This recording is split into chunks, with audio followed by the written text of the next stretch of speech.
Okay, that was a weird error. Hi, everyone. Welcome. My name is Todd Browse. It is February 12th, 2026. Welcome to the Open Disruption Office Hours. I think I'm going to have to rebrand this to like the News 2 Hour Special, the weekly AI fire hose of what's going on. All right, so let's just dive into this if I can figure out why my mouse isn't working. Please do connect with me on LinkedIn and my websites and stuff like that. And for many of you, you already know that this is the class I teach at the School of Visual Arts, AI for Creative Strategies for Success. So if you want to leapfrog ahead of everyone else, please sign up for my class. My North Star here is this quote from Karim Lakhani: the marginal cost of cognition and creativity is dropping to $0. And a lot of resistance to this concept. People are saying that, no, it's not possible. It is possible. It's happening. It's happening really, really fast. The reality is that the smartest person you can hire is not a human. So we have to come to terms with this, that there's a comparative advantage of businesses hiring AI versus hiring humans. And we as humans need to figure out the pathway forward, the strategy for success in a world where we have AI and it's an intelligence age. It's anno intelligentiae. That's the new era of humanity. We are starting to see new systems that are effectively zero touch.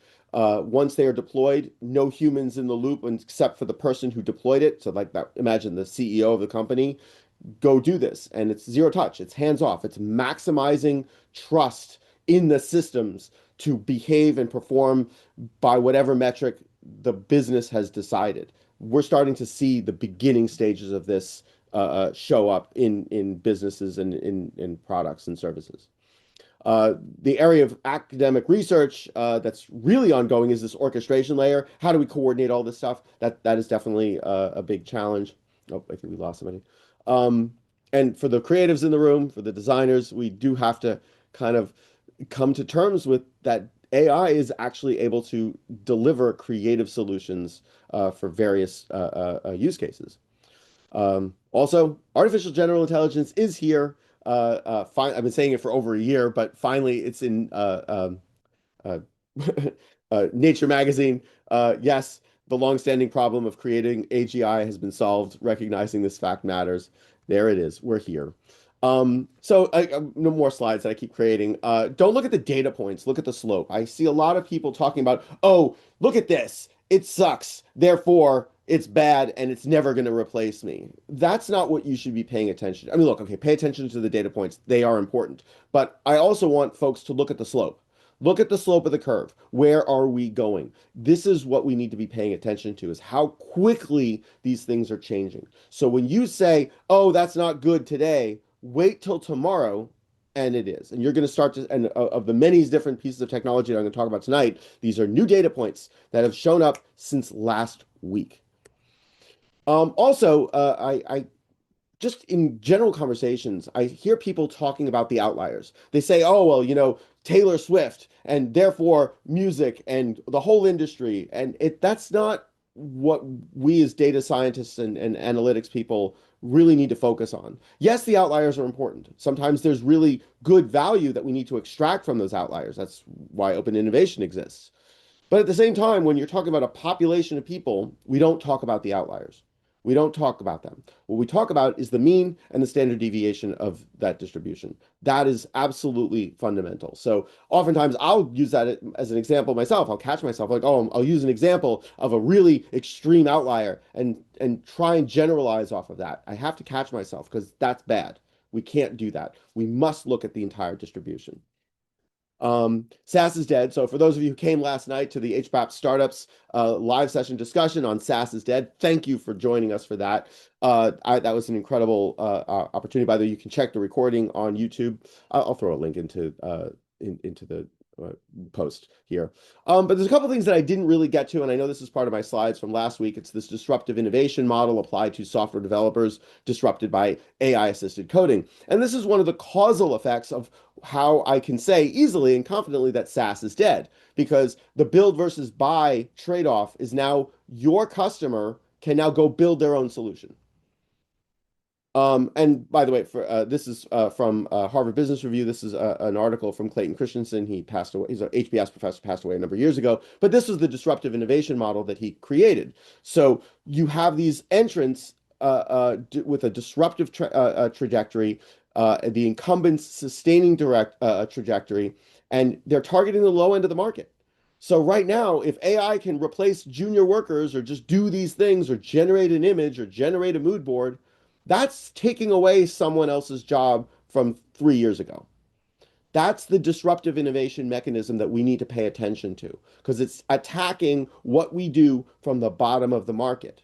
And the top coders, the top designers, the top people, they're going to move up market. They're going to move high because this is where it's most profitable. But again, when you pay attention to the entire distribution, that's what's happening here. This is disruptive innovation and it's coming for everything. Anyway, okay, into the news. This is an article from Matt Schumer that has effectively gone insanely viral. Oh, by the way, before I forget, oh, you know what? I don't know if I was going to put all of the links. I have all of the links for tonight, but I'm just concerned that I'm missing a few in here. Yeah, okay. So I have to update this. But I'm going to put this into the Zoom chat. I apologize. I should have done this before we started recording, but um, there's a couple of links that are not in the on the web page. I updated them this at the last minute, so I'll update that later. But this is a fantastic article. I think people need to really read this. It's gone viral. There's a lot of pundits talking about it, so I'm not going to spend too much time on it. Um, you know, it's a good commentary on his experience of what's happening with AI, about jobs and about the future. And there was one thing that I just really want to point out here, which I have for many years refrained from ever commenting on, because everybody comes from a different financial perspective. But this, he's putting it out there, and I think it's worth mentioning. He says, get your financial house in order. I'm not a financial advisor and I'm not trying to scare you into anything drastic, but if you believe, even partially, that the next few years could bring real disruption to your industry, then basic financial resilience matters more than it did a year ago.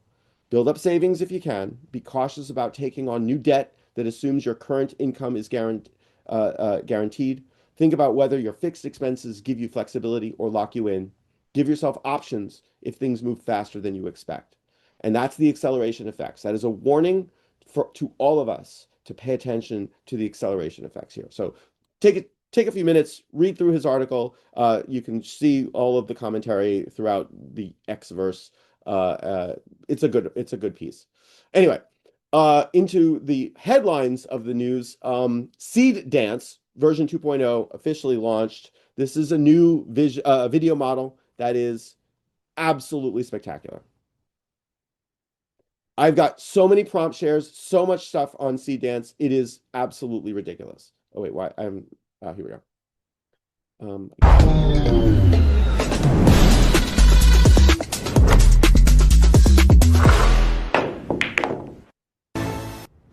so this is all AI.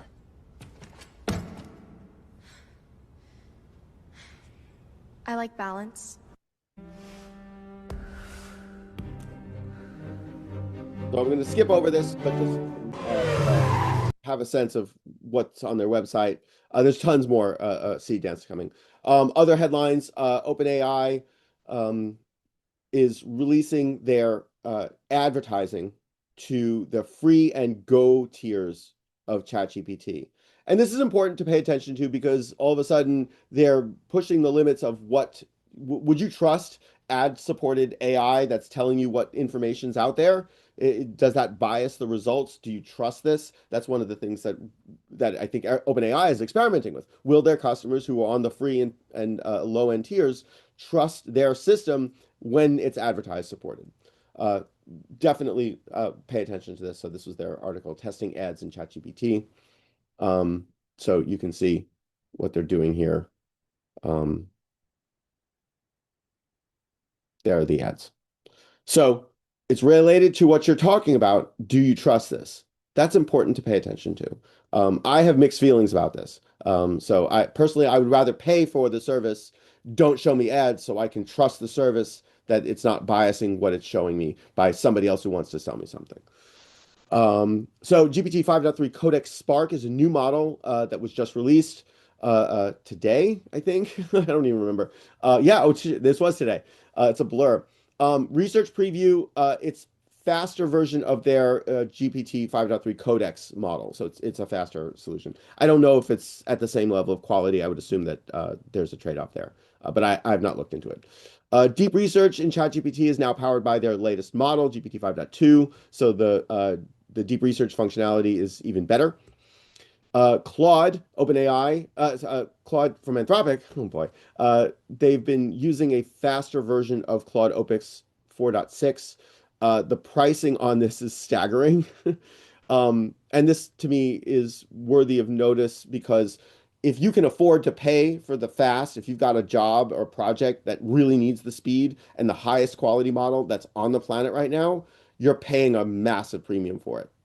So does that mean that the rich get richer? Because if you can solve problems better, faster than other people who don't have access to it, are you accelerating on that curve faster? I don't know, but that's something we need to pay attention to. So more seed dance stuff. Just like look at the quality of these videos. It is just staggering. I think there's audio here.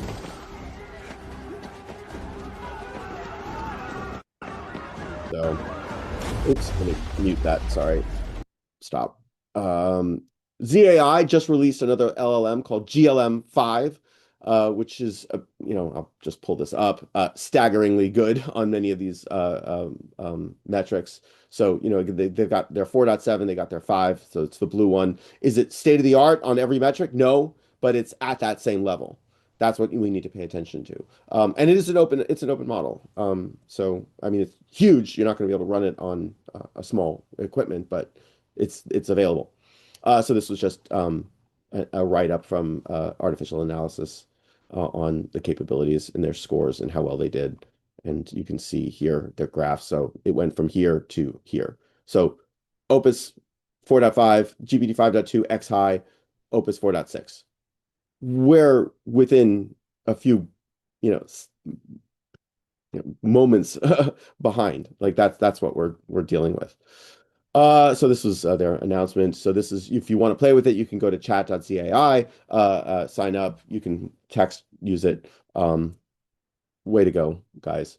This was from Minchoy, Super Bowl, a bunch of AI ads or ads that were using AI or AI related. Thought it was really good. Pay attention to that in advertising. Again, more seed dance. I got so much seed dance, it's ridiculous. These are awesome.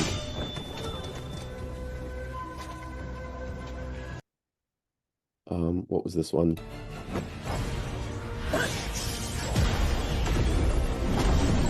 I should skip because we just got so much to do. But when I see these things, I'm like, ooh, look at that. How cool is that? This is AI. No animators hired here, folks. This is prompt. Morrissey dance. Morrissey dance.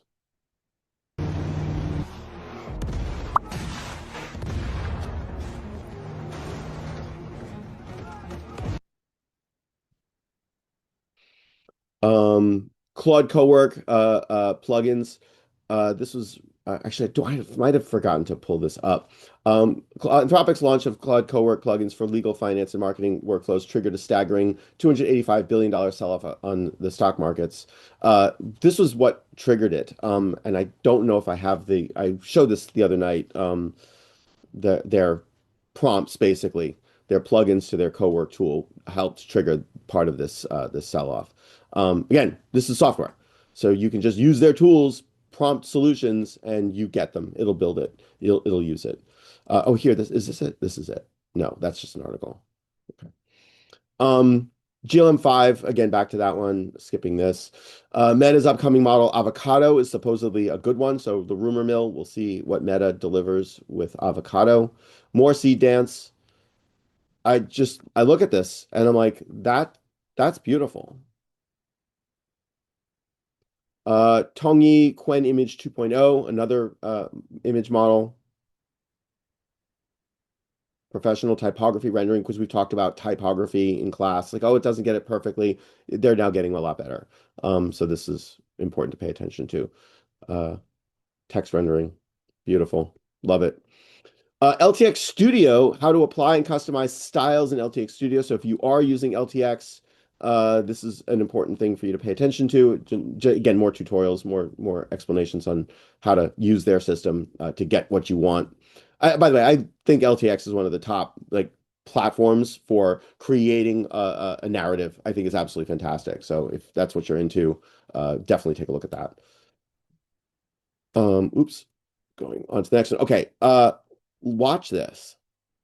有各种的奶茶、咖啡、水果字的，或者有些姨妈字、蟹字，这些污渍很常见，这些污渍很难洗，都是属于一些衣物比较常见的网络字。卖小宝宝母婴放心用。我在这款成分更加安全、更加温和的同时，有效除菌可以高达99.1%。所以对不对？有各种的奶。You see what's going on there? She's just an actress holding up the product, yet her voice, the voice and the lip sync is generated by something else. That's staggering. That's amazing. Can't tell what's real anymore. Higgs Field. So there was a bit of a shakeup with Higgs Field and X. They got suspended off of X because of some rule violations. I thought it's worth paying attention to. And the CEO had made some comments on his own personal account, but I believe they're going to be trying to fix it. So we'll see what happens. Controversy. What was this? Oh, yes, this is the post. Higgsfield, our mission is to provide game-changing tools for creatives. He apologizes and he's going to work to get it right. Higgsfield AI scam research and documentation, because people are paying attention to this and nothing goes by without somebody recording it on the internet and posting it in GitHub. Anyway, so this was why Higgsfield AI's account ban sparked a platform trust collapse. I don't know how much of a trust collapse that's actually happening, but we'll see how that plays out. I think mistakes were made and opportunities to learn and listen and fix things. That's what's going to happen here, because the quality of their tools and their platform is pretty much the market leader. Isomorphic Labs technical report demonstrating how their drug design engine achieves a step change in accuracy for predicting biomolecular structures, better than Google's AlphaFold. So pay attention to the healthcare stuff. Isomorphic Labs.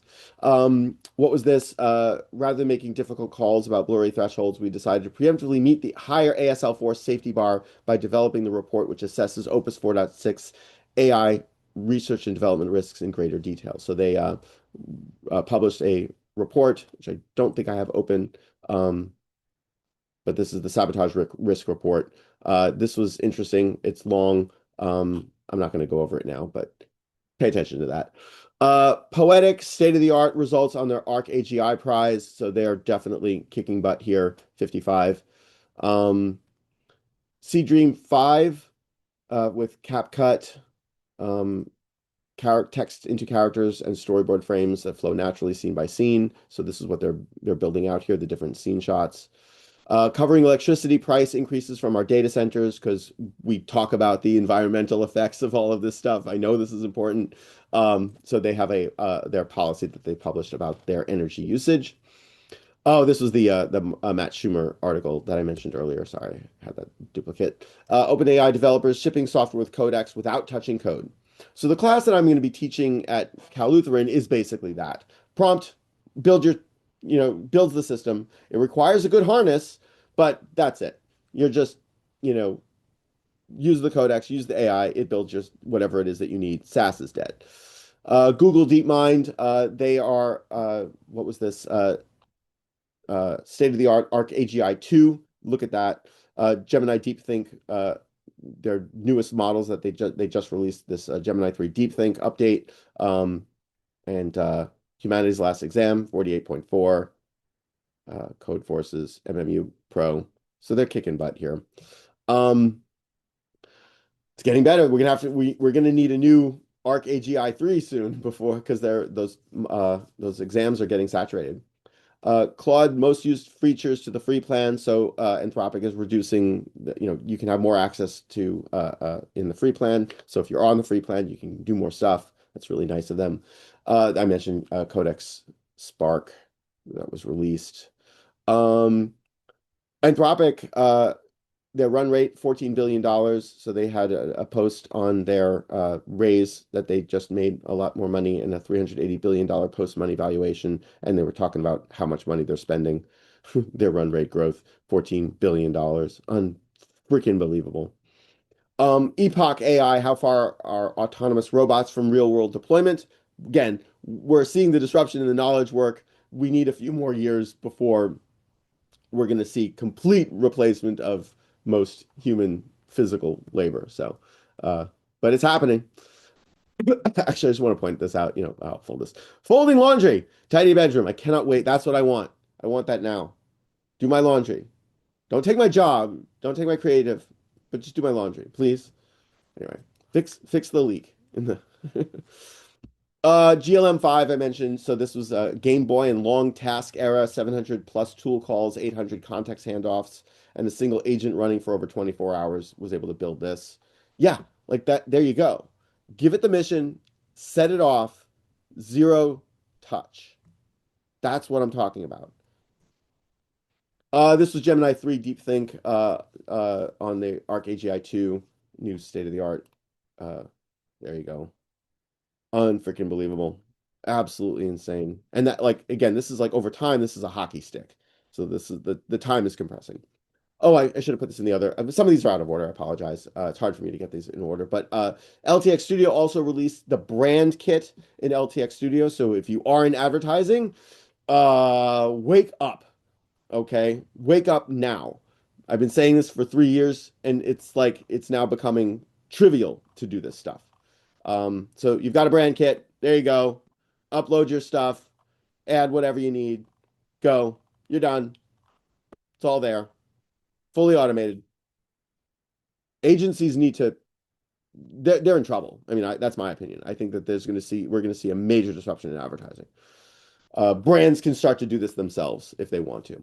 Malware found in the top downloaded skill on Claw Hub. Okay, the Claw. OpenClaw, it's gone viral. It's a personal assistant. I do not really recommend you deploy these things on any personal network or personal hardware. Do not install it on your laptop. Get separate stuff. Put it into a cloud environment. That's the safer universe. Um, and one of the skills that, hey, here are all these skills, you could download them. Somebody had a malware. Like, duh. Like the stuff is just not as secure as it need to be. AI to create ebooks. Well, yeah, that's going to be one of your homework assignments in class in a few weeks. Yeah, exactly. Um, okay, so then the other thing, Moltbook was peak AI theater. So this is a critical criticism of the OpenClaw. Moltbook was a Facebook, Reddit-like interface for AI for these OpenClaw agents to talk. Social network for bots. Great, I love it. They act like us. 5 levels from spicy autocomplete to the dark factory. Another good post from Dan Shapiro. Software factories in the agentic moment. This is where we're going. By the way, this company, Strong DM, has got some really good information on coding and software development. This was code must not be written by humans. Code must not be reviewed by humans. I I know I'm friends with software developers. This is a complete affront to their entire job and career. This is an existential threat to them. This is another piece of proof that SaaS is dead. I no longer need a human to write the code. And they're saying it should never be written by a human. We're there. That's where we are today. So they've got a bunch of pieces in here. Where is it? That they show a bunch of techniques on how they're building this stuff and digital twin and how they've architected it. Really worth a read if this is your universe of developing software. 11 Labs, let your OpenClaw call you on the phone using 11 agents. Great. So they made it easier for your OpenClaw bot to use their voice tools. Pico Claw, which let's look at OpenClaw. Let's make a smaller version of it that's more efficient and smaller, and it'll run on a little a tiny little mini device instead of a $700 plus whatever Mac Mini. Great idea. So they shrank it. Again, probably not very secure, but they shrank it. I mentioned Avocado. Manus agent and OpenClaw integration. So Meta AI is testing Avocado models, MCP integrations, and Manus browser agent support. And then with OpenClaw, it just automates everything. This I kind of want to see. I'm really looking forward to seeing what Meta produces. Ant Farm, how to set up a team of agents in OpenClaw in just one command. Again, I have not used any of these things, but this is just kind of like I ask my agents, give me all the latest and greatest information on the OpenClaw viral aspects and what's good, what's new. So here's another example of building out a team on OpenClaw. This is a good article from Ars Technica. AI agents can now hang out in their own spacefaring MMO. Cute. Real OpenClaw use cases. So again, just examples of code and prompts and skills. Comfy UI OpenClaw. Claw Monster can now rule your gens, LLM assisted planning, vision, batch nodes, hardened API with webhooks, built-in UI panel. So Comfy UI with OpenClaw. Tiny Claw, because we want to make them smaller and more efficient. 400 lines of code, good stuff. Iron Claw, which is what was this? Was this a secure one? I forget. Another one. We've got open sourced Clawra. So if you want a girlfriend, or I'm assuming they can make it into a boyfriend, you can turn your open claw into your, yeah, creepy, but somebody had to do it. Status, because it's just gone completely viral. This is the the hockey stick for open claw. Look at that, just insane. Boom, vertical. This was, oh, you know what? I'm not even going to mention AMP. So this is they release, oh, okay, quick click to install, great idea. What I recommend actually is using Hostinger for if you really want to do this, and I don't recommend it because you're getting into the weeds here, but it's getting easier. I'm putting a link into the Zoom chat so you can just get a discount. They have a one-click install, so you're basically paying, I think, a couple $100 for like 12 to 24 months. Which, by the way, the price doubles after that time period. So you're paying for a couple of years of a small server, and like I'm my reluctance is like, well, I don't know if I'm going to want to use this and pay for this for 2 years because in 3 weeks something better is going to come around, and I'm going to want to switch everything over to that. So something to keep in mind that the stuff is happening very, very quickly, and they have different plans. You should not be on the one; you should be on the two or larger. So $8 a month, and then 13, $14 a month afterwards. I've had 20 plus OpenClaw articles to Opus 4.6, and here's the setup guide. So great. Here's how to do it. Put together a tutorial on how to install it and run it. Quen Image 2.0. They have a new model I mentioned earlier, but so here's their announcement. Just beautiful stuff. Professional typography. Doing well in the model leaderboards. Good stuff. What else? May Gen feels like Pinterest board for Nano Banana Pro. So if this is your universe. Drag, drop, try it live. Lucy 2.0. Virtual try-ons. Grok Imagine Video is live on Replicate. So if you use Replicate, you can gen on with Grok Imagine. Video to World Lab API for Unity is now available. So a video MP4 to World. So if you have a video, you upload it, it'll create the 3D world for you. This was Trellis 2. I feel like I mentioned Trellis 2, but again, 3D model gen. Really cool. This was more C-Dance stuff. Tons of C-Dance tonight. But look, the quality of this is mind-blowing to me. So they start with the grid.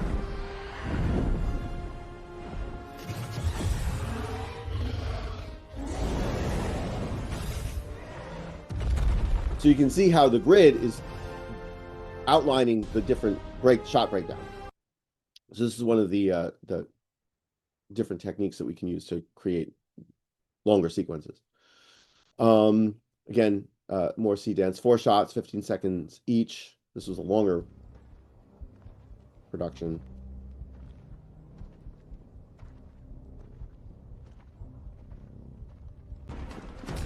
This is AI.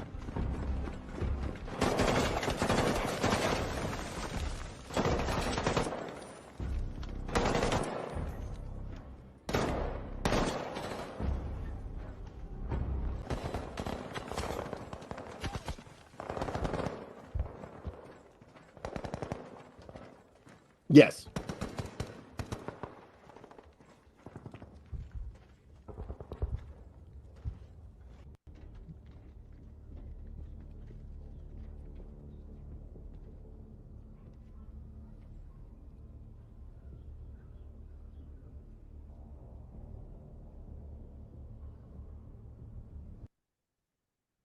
Good stuff. I'm just absolutely amazed by all of this, the new technology. Hunyuan 3D 2, a game-changing AI that turns any 2D image into a full 3D model. So if you're a 3D model asset generator, we've now, just pay attention to it. Z Image Universal Workflow, a new US-based model that's changing how we handle image generation. So again, more models, more image gen, more tools. I mentioned this last week with the Svetka Vodka AI Super Bowl ad. Just a little shout out because they apparently used Comfy UI for that. Great stuff. Anima DF11 Comfy UI, text to image diffusion model that's gaining traction in the AI art community, single file model designed specifically for Comfy UI workflows. Again, I just pay attention to these models that pop up in my feed. Z Image Turbo, fine-tune LoRa for specific high quality outputs.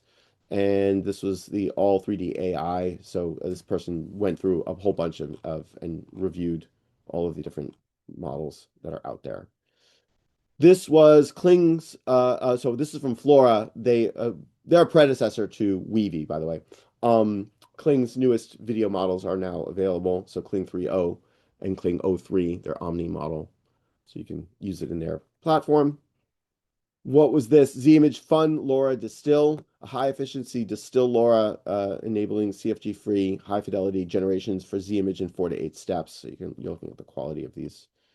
Just, you know, 25 steps, 4 steps.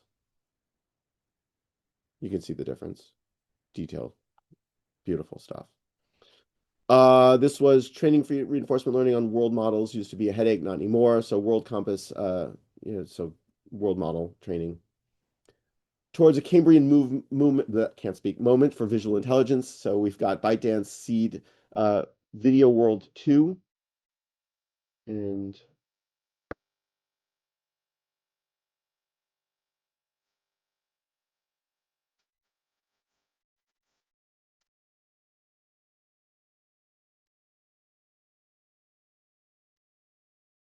that's insane.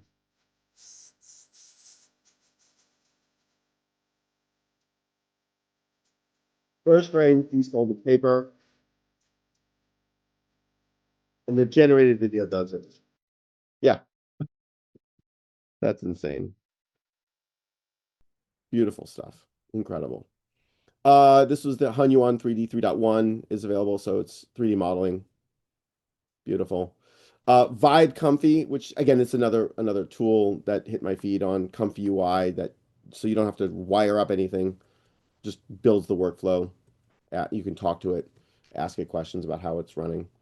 Director's Console one-click launcher, a one-click launcher for this application, great for enhancing prompts using any LLM provider.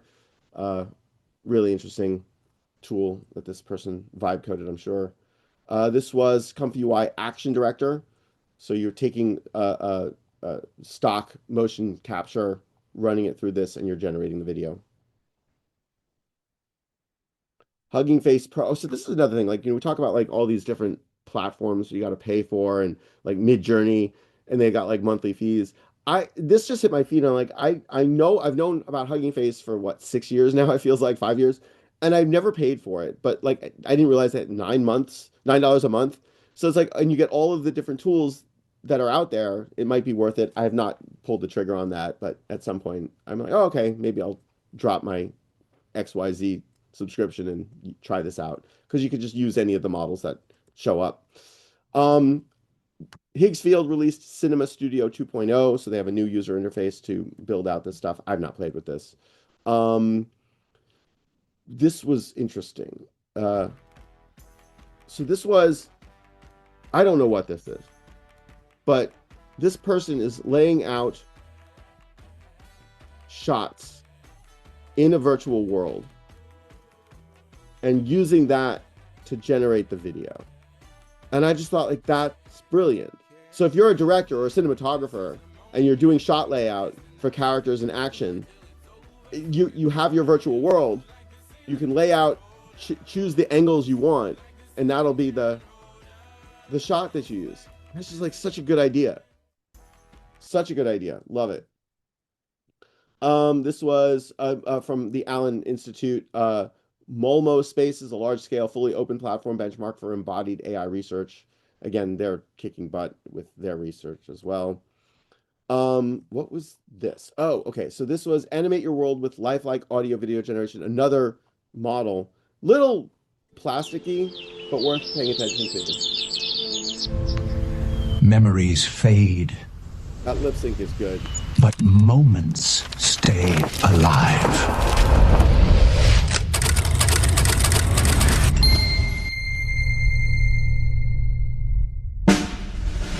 Now, video and voice generated as one. So it's plasticky, but still really good looking lip sync.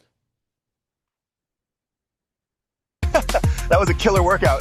I am totally exhausted. Good job. So, yeah, better tools, more models.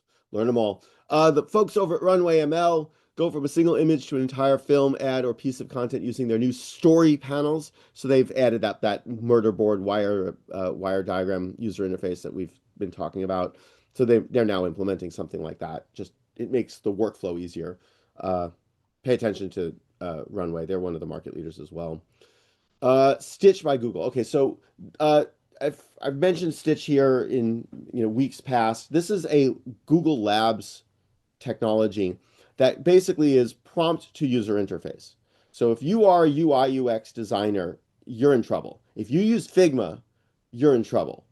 But what they did was, because people were asking for it, they now have the tool to export into, I think it's actually, I have it on the next slide. Yeah, here it is. You can now export your designs from any Stitch agent directly to Figma as editable layers. Great. So if something is done in Stitch and you need to have an artist look at it, they've now short-circuited that. Great, I love it. I don't know why any person really needs that. I mean, like, if you're the client, I just want the code. And then you can, if you need something changed, prompt it. Say, hey, here's the button, move it over to the left, change the color, do whatever, rename it, move it, redesign this, make this user interface a little bit more, sexy. Whatever it is that you're looking for. You don't have to bring it into Figma to do it, but they've added it because a lot of designers were asking for it. So good. But then they also had this Ideate agent, which I really need to play with.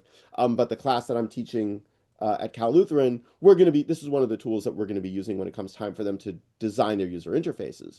So go on Dribbble, go on to any one of the website, design inspiration websites, what is it? Adobe Behance, just find a user, like there it is. Grab one, take a screen grab of it, upload it into Stitch, upload it into, ChatGPT, code this for me. I no longer need to hire a designer to design the entire workflow. And then on top of that, what the other area of research is generative UI, Gen UI. So it's literally the user interface is being built in near real time for whatever user is needing in that moment. It's completely re-architecting what user experience is, because the user interface is now generated the same way we would prompt an image to generate. But yeah, and we do it in real time. So the code framework and harness around that would be built into whatever the application is.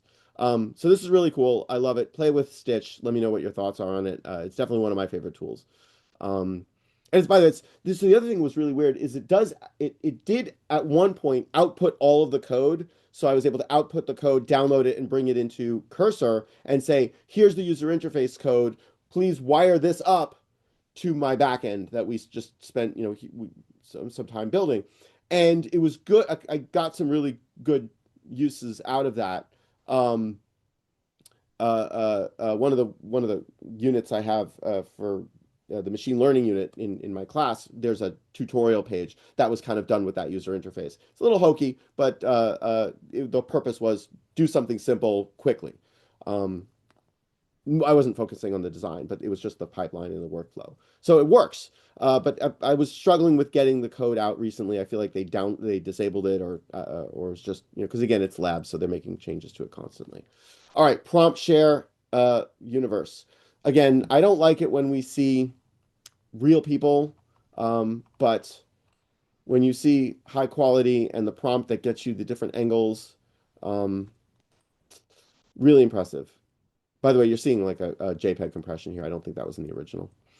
So again, prompt share galore here. You're going to see these prompts that have this code structure. This is a JSON, JSON structure. And you can kind of see here the style, the subject, the pose, the outfit, the composition, the lighting, the color palette. This is forcing the designer to describe what they want or allow the AI to do it for you. And it formats this, and then that gets put into Nana Banana, and that's what you get. So you're getting this really, really high quality image. And by what's not here is the video, because this would be one image. This would be the start frame. Then you prompt it for the image to video model, and then you animate it. So this is one of the very popular prompting techniques. Again, similar thing there. What was this? Kling 3.0 multi-cut, Weavy, Nano Banana, Kling 3, and this person showed the process here. So build out the car and design in Weavy, create the lifestyle shots, bring to life with Kling 3.0 multi-cut. I think there's audio.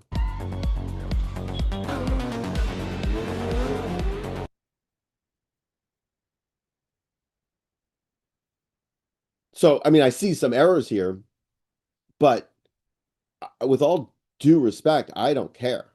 I mean, if this has got a good story, and I'm not really paying attention to the story, I'm just paying attention to the visuals. Nobody cares if the visuals are bad, if the story's good. Look at the Oscars for the short animated. Some of them are horrible looking, but they're great stories. So this was the workflow, how they built it. I love it when people do this. I'm really grateful to the courage that it takes for somebody to show their, what I would argue, a proprietary pipeline, a proprietary process. So thank you to Rory Flynn, whoever you are. Another prompt share with the JSON structure. So these can get pretty long, but look at this. I mean, this is professional food photography. I mean, this is just really good. I mean, I see a little bit of wonkiness on the text here, but it's getting better. It's getting better. More prompting, food. Just look at that. I don't know how to express this other than to say if you do food photography for a living, you have to lean into the perfection. Honestly, again, that was that disruptive innovation. The experts in the industry, they're going to move up market. You need to make sure that your food and your product looks exactly real because we're going to use real food. And, I mean, granted, the milk will be made out of Elmer's glue, but still, nobody cares. Still, this is absolutely spectacular. And so the disruption occurs at the bottom of the market.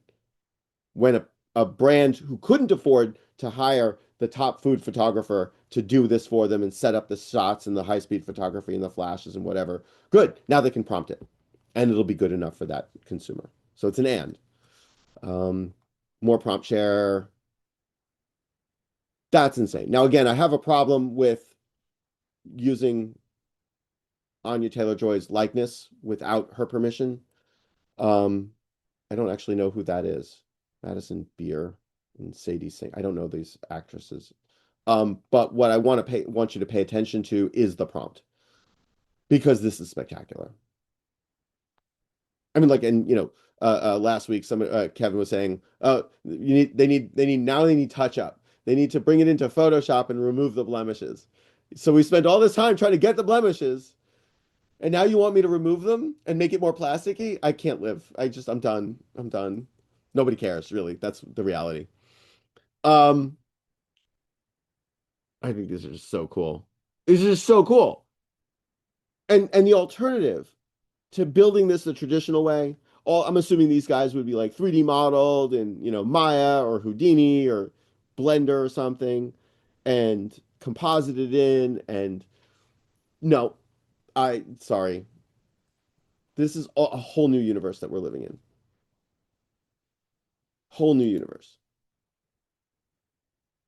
And now go animate this, right?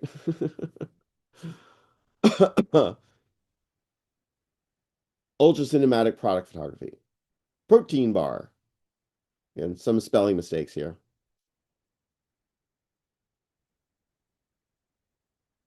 Not bad.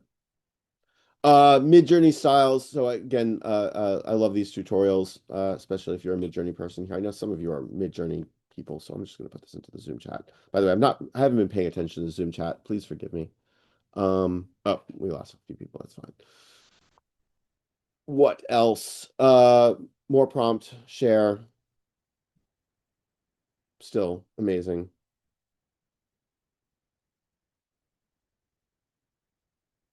That's spectacular. Utterly spectacular. If it wasn't for this, I wouldn't know. So more seed dance stuff. I think I showed these earlier. Seed dance.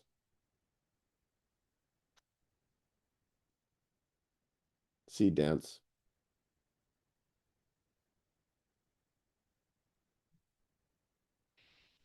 Seed dance. Motion graphics. Oh man. This wipes out like some junior motion graphics designers, right? Right? Like they're just like, how do you navigate this? This is a prompt. This is a prompt. Is it perfect? No, of course not. Oh, well, that's not good. Good. Your well-trained eye sees problems with it.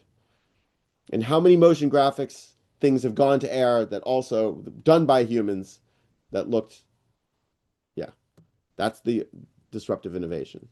More seed dance. I don't know. Let me skip this. Nano banana. Uh, clean up.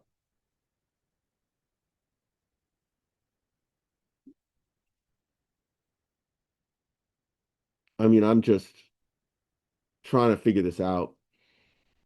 Looking at the hair, looking at her skin. Incredible. A comparison of the different models. More sea dance, a 2-minute fight scene. Just buckle up, folks. A 2-minute fight scene. I wonder what that cost. I don't know if they say anything. I have this later, but I'll show this now. Will Smith fighting a spaghetti monster.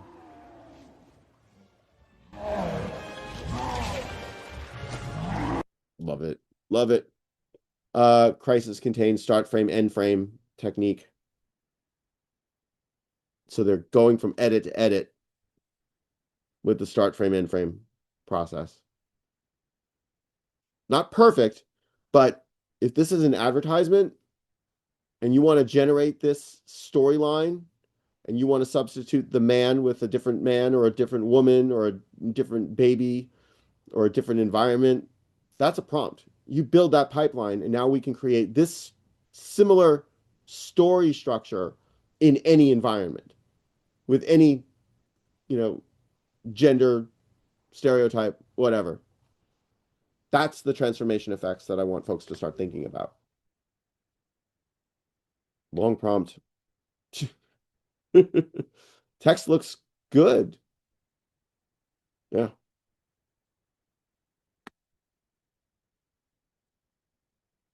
What would that cost? I mean, right? All these elements have to be built. Kimmy K 2.5 and C Dance workflow. Shot breakdown.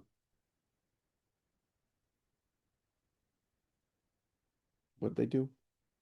Back. I guess they had that was the workflow. Got it. More models, Flux 2, Klein, 4 billion uncensored because some of these models have censors for inappropriate content. Some and people try and remove the censor if that's what you want.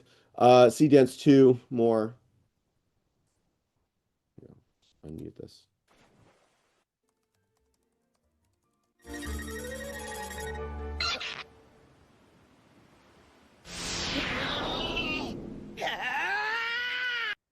Yeah, if this is what you do for a living, pay attention to these things. Text to video.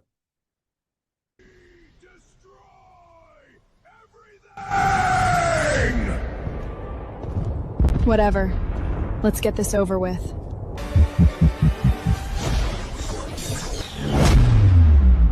So good. Too slow. Shut up and disappear! Just amazing. 10-minute clip. 8 hours. Wait, what? 10-minute clip, 8 hours to create $60.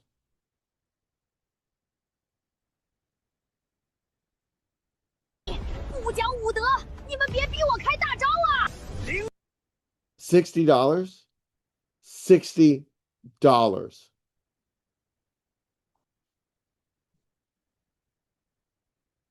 Wow. I'm kind of speechless here. But that's beautiful. That's a great graphic. And then they animated it. Is it perfect? I don't see any glaring errors. So it's definitely good enough. Because nobody's going to read all of that. It's just going to show up in a clip somewhere, I think. I don't know. I'm fried, man. I don't know how to navigate this. This is good too. I'll get you. Whoa, whoa, whoa.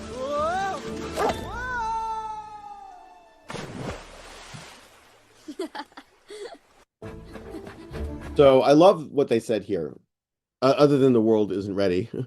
One detailed prompt with 5 cuts specified in a single starter image. So if you want to express yourself, if you want to be a filmmaker, if you want to be an animator, this is what you should be doing. You should be focusing on the story, not the techniques of animation anymore. So if you teach animation, and I know several, they need to pay attention to this because we're not teaching the right stuff anymore. This is what we should be teaching. Sorry. It's the new world that we live in. Tell me I'm wrong. Especially if you want to get a job doing this. I don't know. So here, this was multi-shot for Kling. This is not C dance. Shot 1, shot 2, shot 3, shot 4, and you can kind of see the shot breakdown.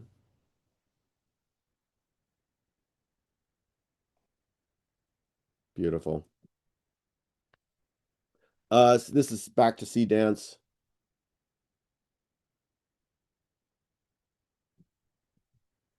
Oh, PJ Ace. This guy is, I think, a genius when it comes to these tools. I'm actually going to put this in the Zoom chat so you guys can read this. This is really important. Listen to what follow this guy talks about how he uses these tools and what works and what doesn't. He's posted a bunch of tutorials and content on how it works. Ethan Hunt versus John Wick, because they haven't censored any of this stuff. Again, I have a big moral problem with this. I'm granted this is coming out of, China, so they don't care, but still, this is a problem. I don't know how to navigate that. And this was the Will Smith fighting a spaghetti monster instead of eating spaghetti. This was a new AI short film workflow. Put this in the Zoom chat as well so people can have this. Just a nice workflow that they used to create the entire sequence. Different shots. I love it. Those are good techniques. Here's Upscale with Comfy, complete AI upscaling handbook. So if you are needing to upscale for print, looking at you, John Gata, you've got tools that you can do it.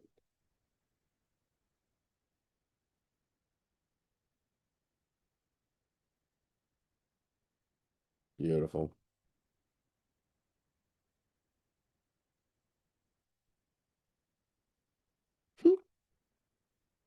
Wow. Wow. That's magnificent. That's the most expensive one. Video upscale.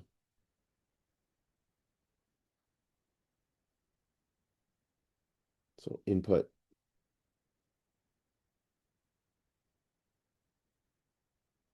Seed. Yeah. All right, moving on. Lots to do. Uh, Most people use Kling, but very few push it to cinematic mode. So here's some more examples on how to use Kling for different shots. Low angle tracking shot, push in on VFX, whip pans, sword fight, dolly zoom. The type on the image is the giveaway for a good upscale. Oh, okay.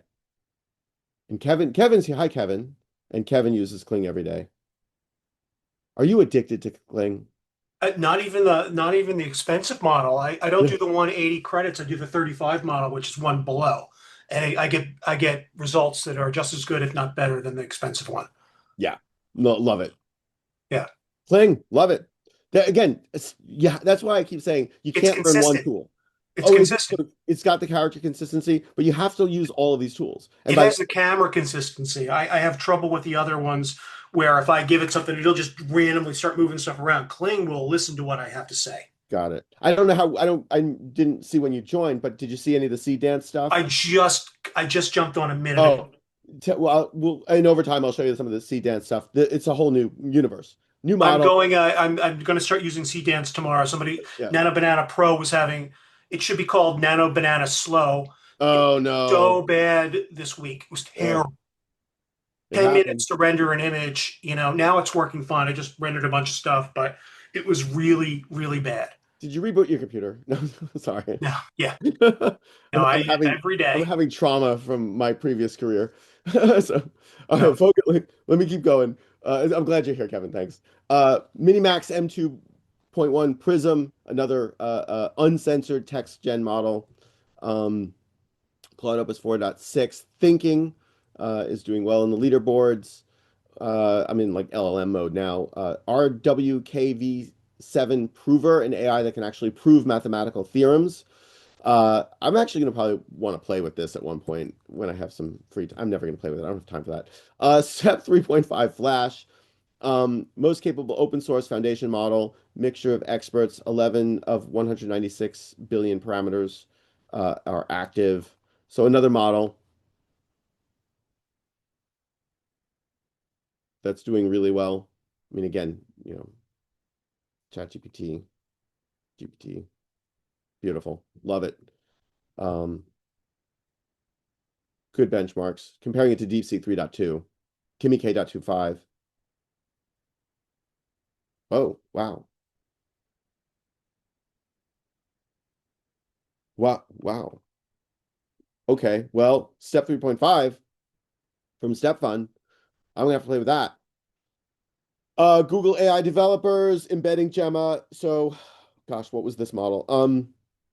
So if you need to fine tune a model that's going to focus on a specific classification, this was their embedding Gemma model. I believe that's what this was. Um, Opus 4.6 thinking, 100-point gap in OpenAI code arena. What else? Google research, sequential attention, a new way to make AI models leaner and faster without losing accuracy. their research pages. Tencent, HY 1.8 billion 2-bit. So again, it's a 2-bit quantized model. So they're, you know, finer, reducing the quality in that sense, making the model smaller, but at the same time giving it a higher quality result. 70% average accuracy lead over models of equivalent size. Yeah, smaller models.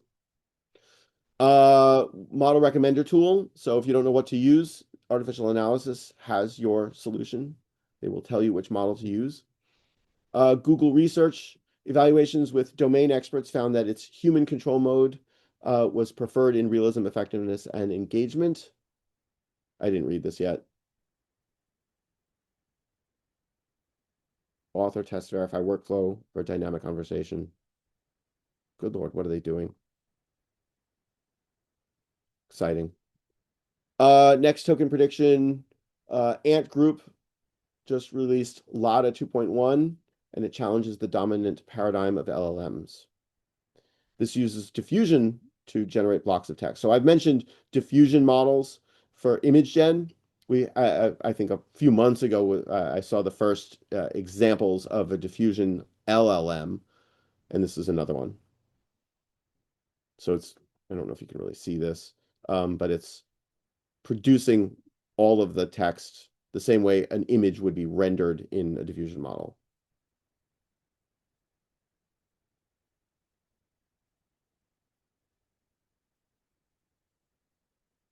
Still really cool. What was from Google DeepMind? Deep Research Think.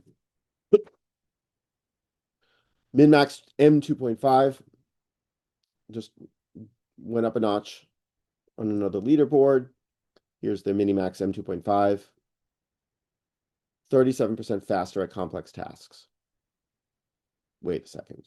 State of the art on Sweetbench verified. 80.2. So it's just below Anthropic. But this is an open model. And it's $100. It's $1. What? It's $1 per hour with 100 tokens per second? That's really inexpensive. Huh? Yeah, so again, China is definitely, in it to win it with their open models. Absolutely. So you can kind of see where they are right here. Wow.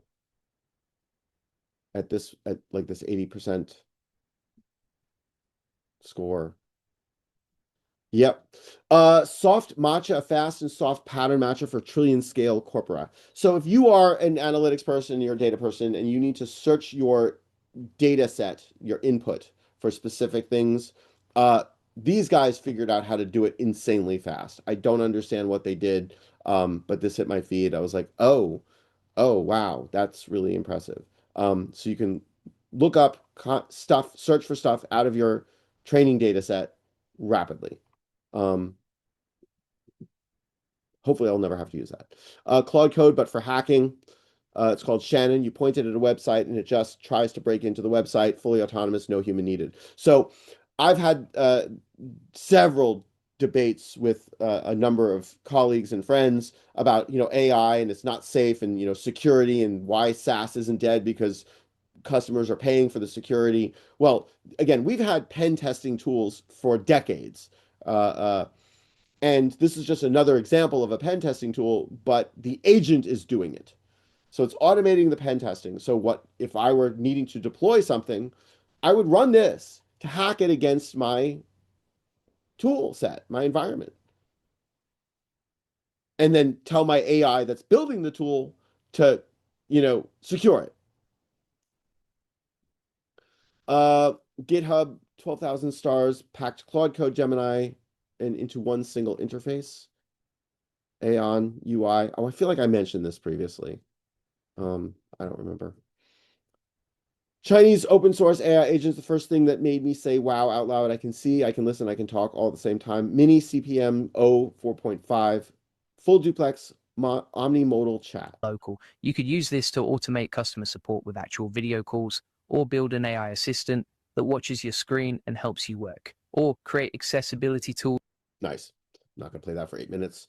Dare AI, multi-agent performance from a single model. This was their Agent Arc paper. what was this? Open Researcher, fully offline pipeline for synthesizing 100-turn deep research trajectories. State of the art here. Ding, ding, ding. Upper left-hand corner. Model size, browser, comp plus performance. OpenAI developers for the coders in the room, shell skills compaction tips for long-running agents that do real work. This just came out yesterday. So if you want some techniques on building and deploying how to get these agents to work on long horizon tasks, this was their tip sheet on doing that. What was this? More Claude, Opus, build Chrome extensions. So yeah, I had built several Chrome extensions in my career. One of my previous companies that I closed down was focusing on a Chrome extension, and it took us weeks to get just a proof of concept into Chrome. And this basically does it in seconds. This is like, oh, okay, something that we couldn't do. This does in seconds. Um, you're coding with AI agents. Check out Doodle Scene's destructive command guard. It just saved me from losing hours of work by catching a dangerous shell command before it executed. So again, with these AI assisted coding tools, they have free reign to do whatever they want. And if they hallucinate or make a mistake, they can blow away your entire code base, or worse. So this is a good technique. I haven't used it. This is a paper from Anthropic, the 2026 Agentic Coding Trends Report. Just an analysis on how they are seeing their tools being used for agents and what's working, what's not working. Again, SAS is dead. It's over. Google just released Gemini Skills, a library of skills for the Gemini API. Again, this is what's cool is that a lot of these things can be repurposed for other tools, for other examples. Structured output embeddings. Yeah, cool. No, oh, this was what I wanted to mention earlier, the knowledge work plugins. So I mentioned earlier and yesterday that Anthropic had released something and it triggered a couple $100 billion of stocks to go down. This was it. All right. These are the knowledge work plugins for Claude Cowork or Claude Code, which are two separate products. And like this is insane.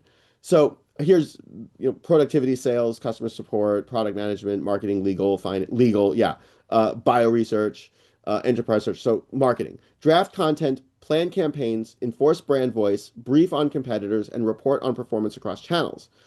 And so it connects to your Slack, Canva, Figma, HubSpot, Amplitude, Notion, whatever. And you can add to this. This is just where it starts. So last week in class, I asked my students to create a brand manifesto and a brand tagline in about 30 minutes using ChatGPT. And we just, structured a couple of examples and they went into breakout rooms and they did it. And they basically did in 30 minutes what used to take an advertising agency probably a week or two to ideate on. So we went from weeks of a team of people into seconds and minutes with an AI doing the heavy lifting and the human in the loop making the judgment call. Some of it was outstanding, some of it was absolute crap, but that sounds like every single design team I've ever worked with. So like there's always someone who's got some really brilliant idea, but there's always someone who's got a really bad idea. Okay, well, so I'm the one with the bad idea. But anyway, so this is the plugin. These are the skills. Content creation, campaign planning, brand voice, competitive analysis, performance analysis. Folks, do you see this? Do you see this? And if you work in an advertising agency and this is the kind of stuff that you do, and you're not paying attention to this, and you honestly think that your job is secure because you're so good at what you do that your customer can't actually use this and replace the work that you do, I'm just really worried that you're setting yourself up for a massive a bad time.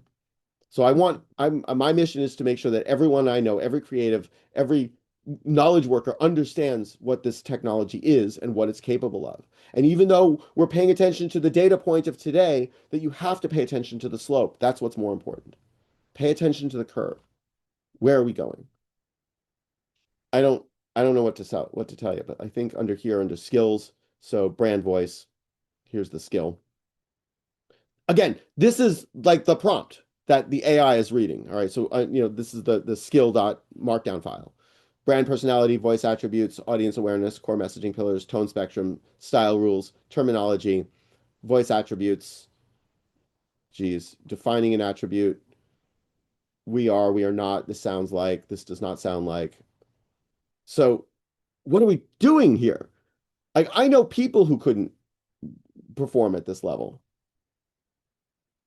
Style guide enforcement, formatting conventions, punctuation and emphasis, terminology management. I hope people are paying attention to this. This is what triggered a couple of $100 billion of stock market disruption. Okay, moving on. Like I'm looking at some faces there and they're like just stunned silence and panic. I'm so sorry. It's exciting and scary. That's all I can say.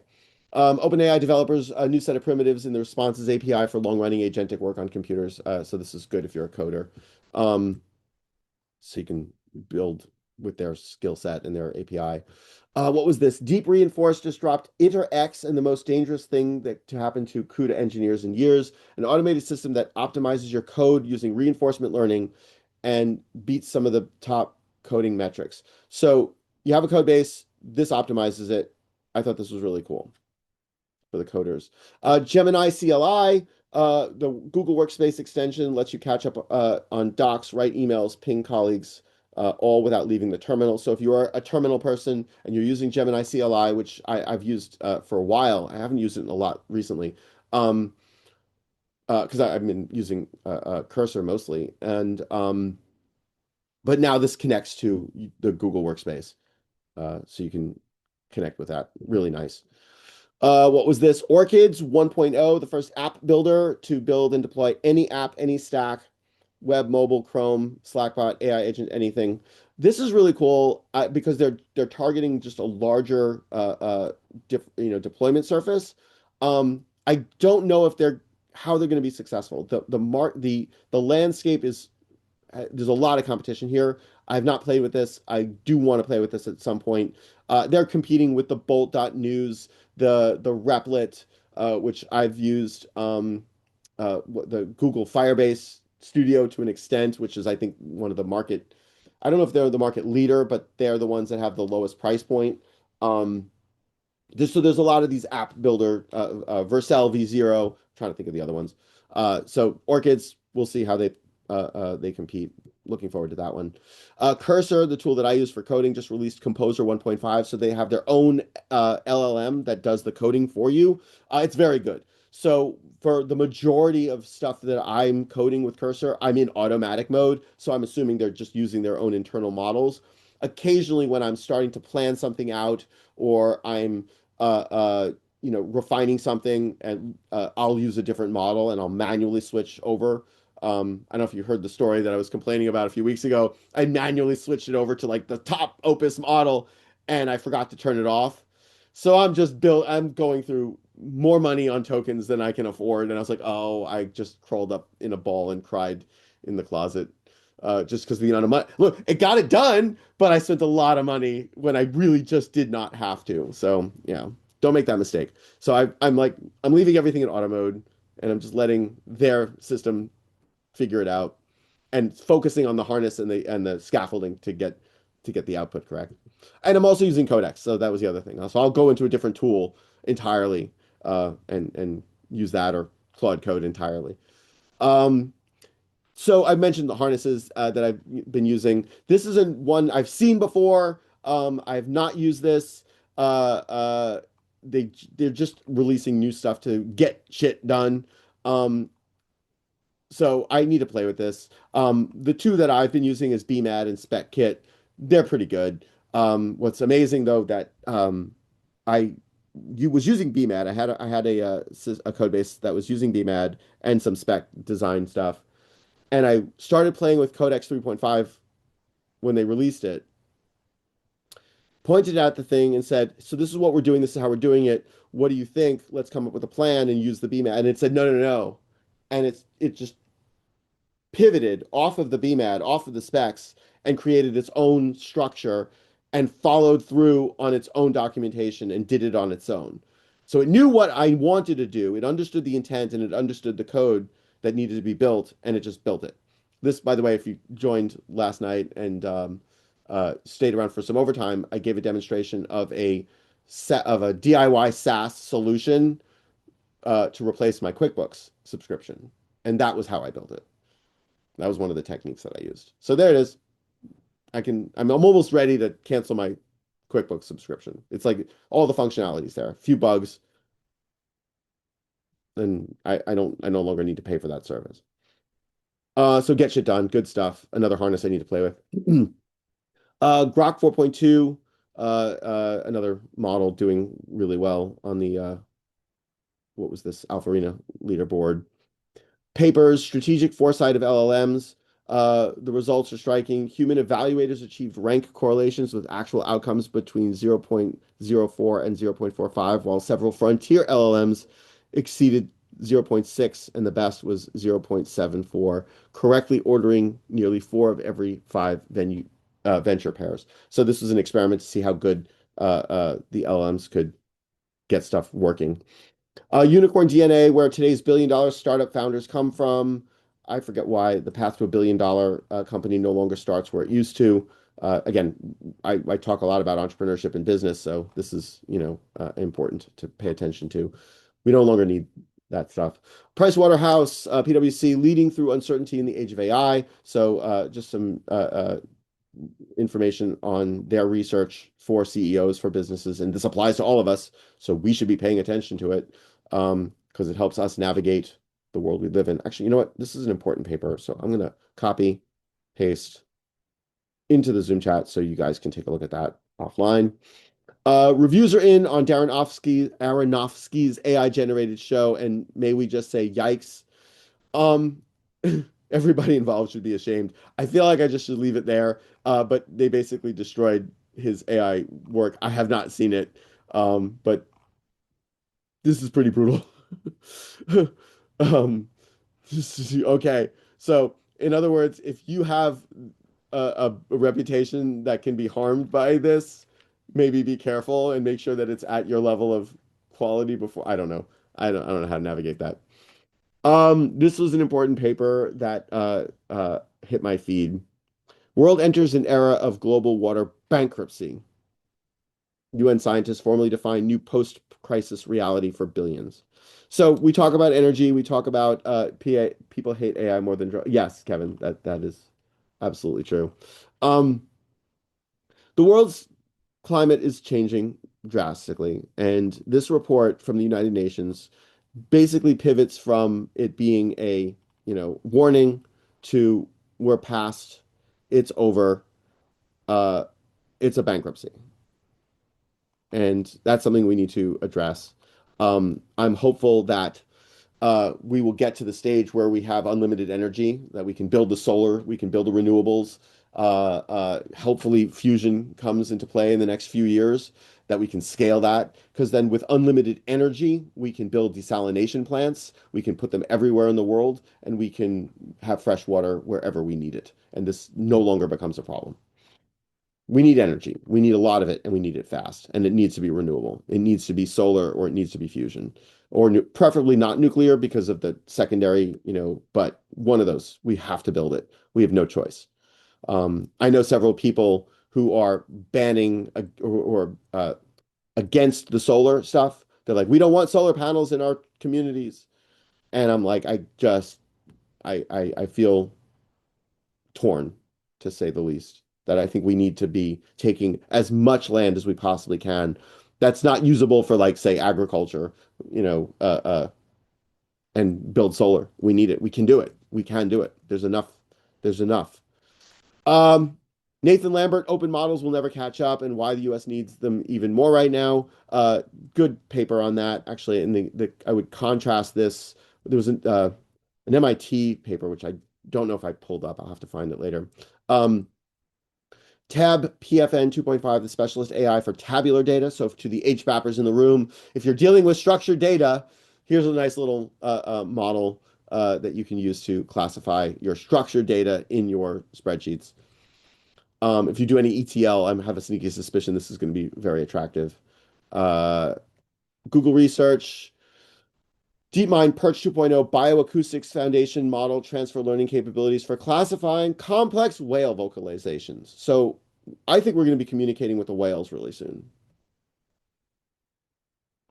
I don't know what they're going to tell us. Thanks for all the fish. No. Okay, thank you for laughing at that. Thank you. This was from Rohan Paul, article from Washington Post. The AI boom is so huge, it's causing shortages everywhere else. So yes, it's like if you want to buy a new computer, there's no more RAM because it's all going into the data centers. So there are second order effects of the demand for these things, not including just the energy and the, all that stuff. SaaS story of the past decades is really going through a historic moment. SaaS is dead, folks. I just don't know what to tell you. This is from the All In podcast, a good article, a good talk there. What was this? Shannon GitHub repo. Did I already mention this? I forget. Oh, this is the cybersecurity. Spiking neural networks on a Raspberry Pi. Spike neural networks are kind of like the way the human brain's neurons. That's what those are important on a Raspberry Pi. What was this? Expressive mode for 11 Labs agents. Oops. Hey there, I'm Jennifer with 11 Airlines. And how can I help you today? Jennifer, my flight just got canceled and I'm stuck here in Orlando. At this rate, I'm going to be missing my daughter's birthday. This is ridiculous. Yeah, I hear you, and I'm so sorry about that. Let's figure out what's going on, okay? Could you please tell me which flight this was? Yeah, this is flight MD412. Okay, you get the picture. AI music landscape for 2026.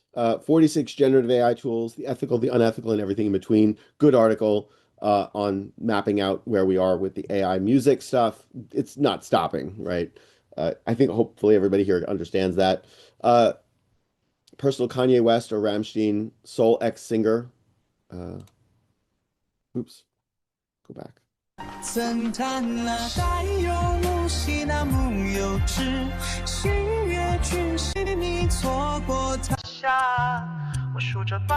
So more music.